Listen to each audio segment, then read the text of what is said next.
2025 Indian ക്രിക്കറ്റിന് എങ്ങനെയുള്ള വർഷമായിരുന്നു? വിജയമോ അതോ പരാജയമോ? ഇന്ത്യൻ ഫാൻസിന് ഒരിക്കലും മറക്കാനാകാത്ത 2025 കുറച്ച് നിമിഷങ്ങൾ നോക്കാം. 52 വർഷത്തെ കാത്തിരിപ്പിന് വിരാമമിട്ട് ഇന്ത്യ വനിതാ ക്രിക്കറ്റിൽ ആദ്യമായി ഒരു ലോകകപ്പ് നേടിയത് ഈ വർഷമാണ്. മലേഷ്യയിൽ നടന്ന അണ്ടർ-19 വനിതാ ലോകകപ്പ് ക്രിക്കറ്റ് ടൂർണമെന്റിൽ തുടർച്ചയായി 2ാം വട്ടവും കപ്പുയർത്തിയത് ഇന്ത്യ തന്നെ. 12 വർഷത്തിന്റെ ഇടവേളയ്ക്ക് ശേഷം ഇന്ത്യ ചാമ്പ്യൻസ് ട്രോഫി ജേതാക്കളാകുന്നതും ഈ വർഷം തന്നെ. ഇക്കുറി ഒറ്റ കളി പോലും തോൽക്കാതെയാണ് ഇന്ത്യയുടെ കിരീടധാരണം. ജയിച്ചിട്ടും കിട്ടാത്ത ഒരു കപ്പ് കൂടിയുണ്ട് കേട്ടോ ഇന്ത്യക്ക് ഈ വർഷം, ഏഷ്യ കപ്പ്.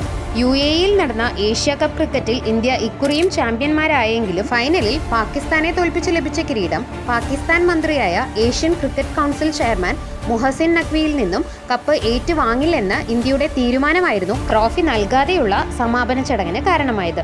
ചരിത്രത്തിൽ ആദ്യമായി റോയൽ ചലഞ്ചേഴ്സ് ബംഗളൂരു IPL കിരീടം നേടിയത് ഈ വർഷമായിരുന്നു.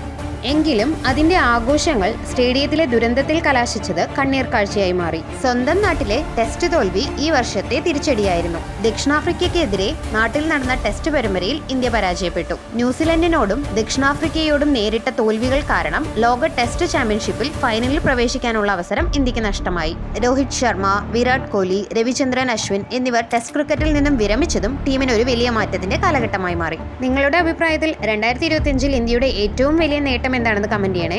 വീഡിയോ യൂസ്ഫുൾ ആയ ലൈക്ക് ചെയ്ത് ചാനൽ ഒന്ന് സബ്സ്ക്രൈബ് ചെയ്യണേ.